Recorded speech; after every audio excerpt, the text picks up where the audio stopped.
do preto e branco ao colorido.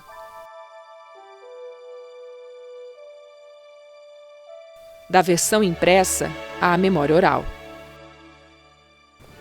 Meu avô eu achava ele sensacional. Eles contavam muito da vida do trabalho aqui no Brasil. Dos documentos que oficializam às lembranças que emocionam.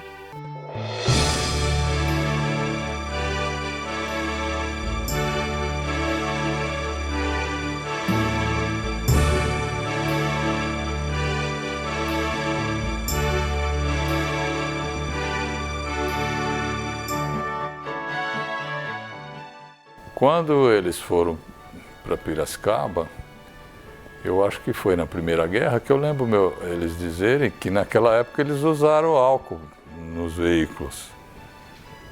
E aí com a crise do café, que foi 29, né?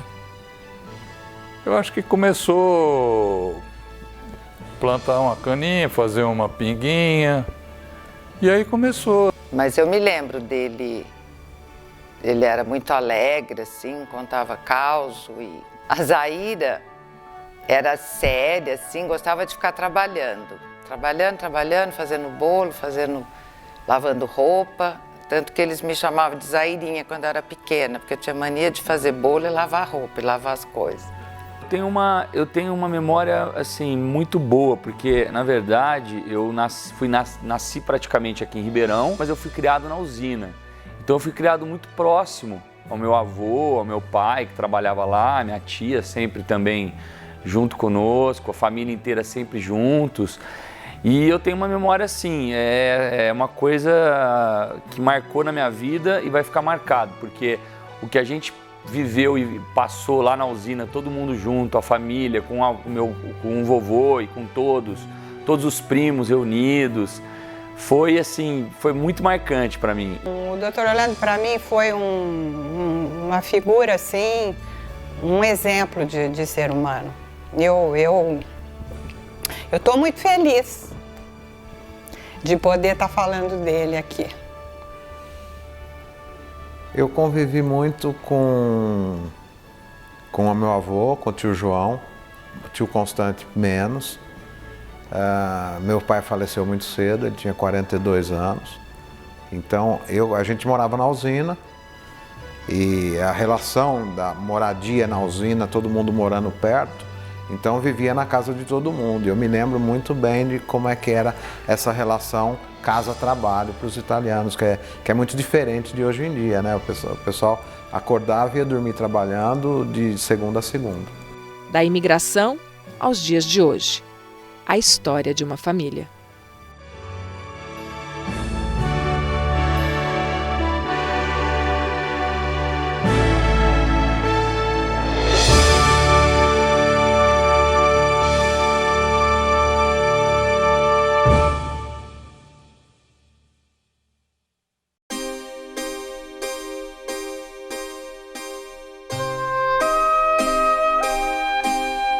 Eles tiveram muito cuidado com a memória. Quase tudo segue registrado em livros, mas alguns deles foram escalados para representarem a família. Eduardo Correia da Silva Ometo. Odila Correia da Silva Ometo agora é Odila Ometo, porque eu tenho o mesmo nome da minha mãe. Leandro Leone Ometo. Maria Betânia Leone Ometo. Marcelo Campos Ometo. Casada com Eduardo Correia da Silva Ometo, há 44 anos. Meu pai era o Dimas Ser Ometo, minha mãe Grace Campos Ometo. Meus pais, o Orlando Ometo e Odila Correia da Silva Ometo. Eu sou neto do Orlando Ometo e da Odila Ometo. Sou filho do Eduardo, da Maria Betânia. Sou filha do Orlando Ometo e da Odila Ometo. Meu avô Luiz Ometo, irmão mais novo dos irmãos que vieram da Itália. E a minha avó Cecília Cera.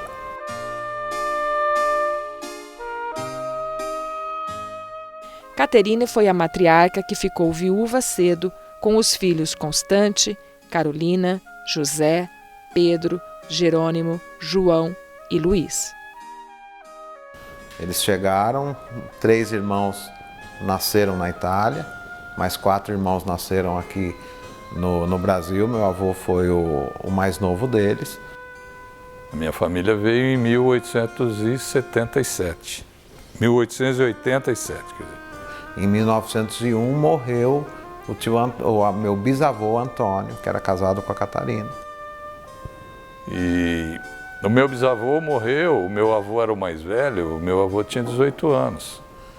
E daí os irmãos se juntaram, todos, o lema que eles sempre falavam é confiança, economia e trabalho. É a base da sustentação da família, foi, desde aquela época. E meu avô ajudou a cuidar dos irmãos. E sempre trabalhando junto, a nona muito forte, né? Ficou viúva com a criançada, imagina, eram 6 filhos, 7, 6 filhos e uma filha.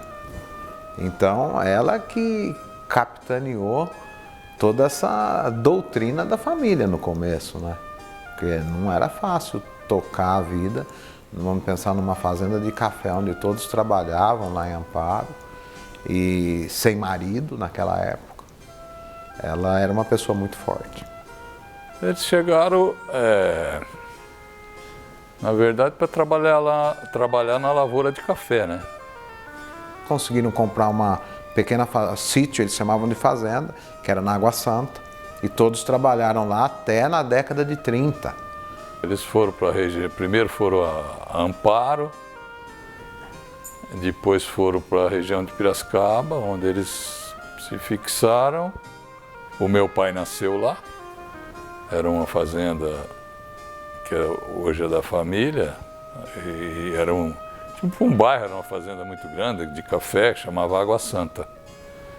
E meu pai nasceu lá numa casinha lá de Colônia, eles mantêm a casinha até hoje lá. E sempre trabalharam muito. Aí aquela coisa italiana, né? Começa a desenvolver, fizeram um negócio. Onde conseguiram comprar a Fazenda Boa Vista e montaram a primeira usininha. Todos os irmãos juntos. Aí na década de 40 e 50 foi onde eles conseguiram fazer toda a expansão e montaram várias usinas em vários locais diferentes, onde eles achavam que a terra era boa.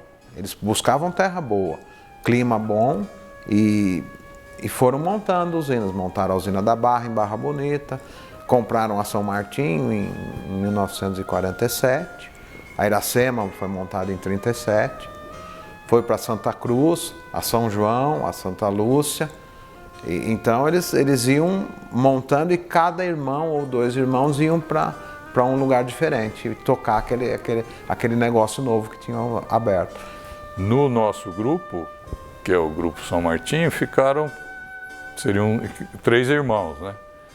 O meu avô, que era o Constante, o Luiz, que o meu avô era o mais velho, o Luiz o mais novo e o João. É aí que começa a história de uma família, uma usina e uma cidade. E aí a família convidou, não, quero que você vá cuidar da usina lá. E aí ele fez um estágio lá na usina, que era em Limeira, Iracemápolis, e veio trabalhar aqui, né? E veio em abril de 52. Eu acho que o Dr. Orlando foi um homem que realmente ele teve uma atuação, não só como empresário na usina São Martinho, por tudo que ele conseguiu implantar lá, mas como ser humano. Bom, meu pai, ele se formou em medicina, né, na Praia Vermelha, e no Rio de Janeiro. Ele era um homem muito culto, gostava muito de ler, né? Muito humilde, muito simples. E era um líder nato, eu acho. Eu vivi muito próximo do meu pai, né? Porque ele saía para queimar cana, eu ia junto, ele ia no banco, eu ia junto. Ele era uma pessoa de uma simplicidade Embora ele fosse grande como homem, por tudo que ele fazia, mas ele tinha uma simplicidade, uma maneira de ser. Ele se colocava igual a todo mundo. Ele nunca se achava melhor do que ninguém. Tinha os hábitos de uma pessoa simples, extremamente preocupado com o outro, com o bem-estar dos funcionários. Quando ele... Tanto que ele dizia que ele era um operário da São Martinho, como qualquer outro operário. Era primeira usina, segunda usina, terceira usina. À noite ele acordava, ia ver se a usina estava funcionando. Do quarto dele ele ouvia se a moenda parou, daí ele pegava o carro e ia lá ver por que a moenda parou.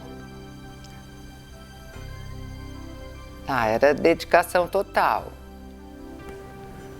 E o meu pai veio fazer a safra da primeira usina. Só para você ter uma ideia, acho que moeu 100 mil toneladas de cana, hoje a usina moe 10 milhões. É coisa muito pequena, né, na época. A São Martinho, ela foi durante um tempo uma das maiores empresas da região, né? E dava muito emprego. Acho que era uma empresa muito importante no setor, né? Quase sempre ela era a maior usina, né, do mundo, né, em termos de moagem. Então, é importante na região, né, os empregos, vamos dizer, diretos e indiretos, né. Pradópolis foi uma cidade que foi fundada praticamente pela família, e meu avô foi prefeito. Era a pupila dos olhos dele, Pradópolis. Ele adorava. E ele foi por 2 vezes prefeito lá. Acho que ele foi um prefeito maravilhoso, ele foi um empresário notável, porque ele era muito inteligente, muito preparado e fez tudo o que fez, nunca se vangloriou de nada. Sempre perguntavam para ele, mas o senhor fez isso? Não, eu não fiz nada. E nós fizemos todos juntos. Eles fizeram comigo, ou eles é que fizeram. O trabalho dele com o Hospital das Clínicas, eles trouxeram a primeira vacinação de sarampo no Brasil em massa, que foi em Pradópolis. E lá também não tinha mortalidade infantil, era 0. É que assim, nessa época que meu avô foi prefeito, eu era muito pequeno. Então assim, eu não lembro muito desses fatos. Mas o pessoal fala, a questão da merenda, da mortalidade, que era a cidade modelo. Eu escuto da boca de pessoas que trabalharam na usina com meu avô, da época do meu avô. É uma coisa impressionante.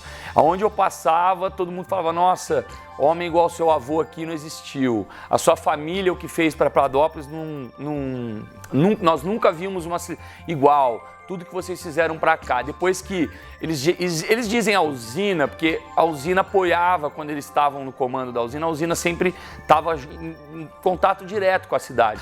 Mas eles falam muito da usina, do meu avô, daquele contato com o Pradópolis, tudo que foi feito lá. E hoje em dia, quando falam, né, políticos, não sei o que e tal, até às vezes a gente tem... porque não existe pessoas que são idealistas, né?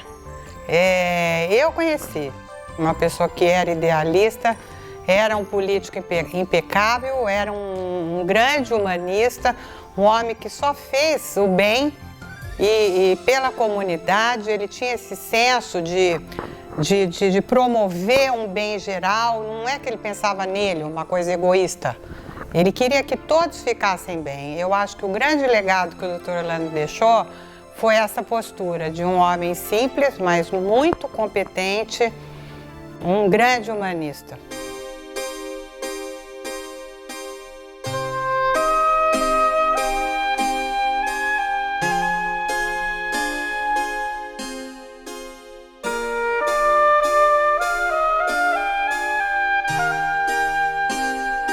Da casinha simples de Colônia, à usina maior do mundo em moagem de cana-de-açúcar. O trabalho sempre esteve na base da família. Eu acho que italiano é muito forte, né? A genética é muito forte. Do trabalho deles, a dedicação, né? Todos muito sério, muito honesto, muito dedicado. Uma vez eu perguntei pro meu pai, falei, pai, mas eu não vejo assim nenhuma tradição em vocês, assim, que trouxeram de lá e tal. Ele falou, meu filho, nós não tínhamos que ser os avós, né? Meus pais, né, que eram os pais dele, e o avô dele, né, e a avó. Eles não tinham que comer lá, isso aqui é o quê? Tradição do quê? O respeito. O respeito às pessoas e ao conhecimento. Esse eu acho que é um diferencial que é interessante da nossa família. A gente percebe que esse respeito e confiança é muito importante, é levado bastante em conta. A união da família e o hábito de se conversar, esse é uma coisa interessante que vai passando e as pessoas aprendem. Se conversa muito dentro de negócio, 90% do tempo, mas é interessante o hábito de conversar.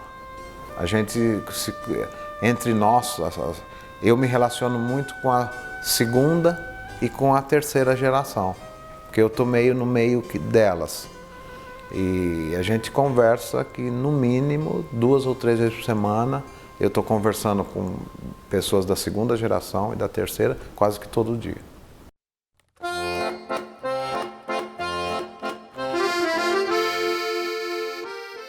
Mas italiano que é italiano precisa falar de comida. O que te faz lembrar que você é de família de imigrante? Bom, primeiro a fome. Eu acho que eu tenho fome de imigrante. Mangia che te va bene. Esse hábito da massa, da pasta italiana, que é interessante, que sempre, em toda casa de um bom italiano tem, né? No domingo. Meus filhos, se deixar, eles comem massa quase que todo dia. Mas na minha casa, hoje, com os meus pais, a gente tem uma tradição ainda de tipo família italiana mesmo. Todo domingo a gente almoça aquela mesa grande, todos os irmãos, todo mundo gritando, falando alto, falando de comida. Porque o assunto aqui é assim, almoça e já está discutindo o que vai comer no jantar. Então é aquela coisa da comida mesmo, daquela paixão por comida. E não é só aqui na minha casa, até com a minha tia também. Esses dias nós fomos almoçar num restaurante, a minha prima também. Nossa, gente, a gente já está almoçando agora, já está pensando no que vai comer no jantar. Então acho que isso é uma coisa bem italiana mesmo, né? E a conversa durante a refeição. Esse é um hábito muito grande de italiano. Vamos conversar? Tem que estar comendo alguma coisa para a conversa andar, né?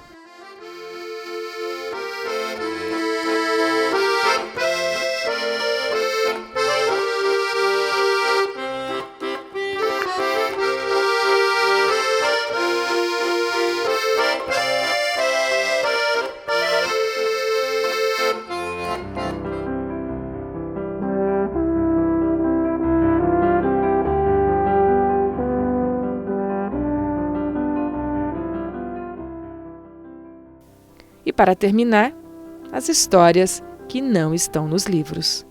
Eu lembro de uma cena que é muito bacana. Quando tem uma igreja católica lá, né?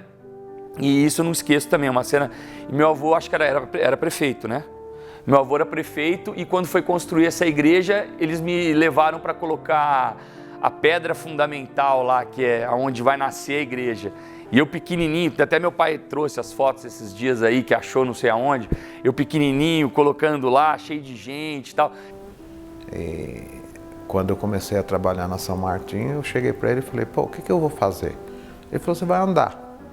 Vai andar lá com todas as pessoas e observar o que acontece. E você vai,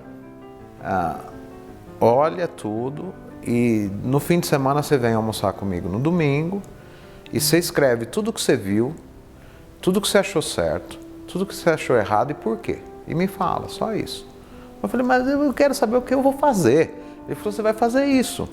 E eu comecei a trabalhar fazendo isso. Então eu vinha, andava e chegava lá e falava, eu vi isso, vi aquilo. Aí o plantio de cana, daí ele entrava, em que fazenda você foi? E assim por diante. Ele sabia o que perguntar para saber se eu estava prestando atenção ou não naquilo que eu estava fazendo. Isso para mim foi uma escola muito grande. E outra história bacana também que eu me recordo aqui, que eu me lembro muito bem, é que sempre quando eu estava lá, eu ia lá na casa do vovô e ele me ensinava a jogar um joguinho que chamava Rouba-Monte. E eu ficava lá jogando, ele jogava um baralhinho, que ele gostava de jogar paciência, e aí a gente sentava lá, eu e ele a gente jogava, ele me ensinava a ficar jogando esse Rouba-Monte. O que você nunca esquece? Da casa deles, que era uma delícia ir lá. E não que era nada de excepcional, mas era a casa da avó, né, dos avós. É interessante essa relação entre as famílias italianas e esses hábitos que no fim a gente começa a perceber depois de algumas gerações que a gente se encontra, se torna amigo, e a gente percebe que isso é um legado da história mesmo das famílias, né? Que esse hábito de conversar, por exemplo, de sentar e bater papo e comer e ficar falando de negócio, que esse é um hábito que eu vejo muito forte nas famílias italianas, principalmente aqui na região de Ribeirão, que tem muita família muito interessante, né, nesse sentido.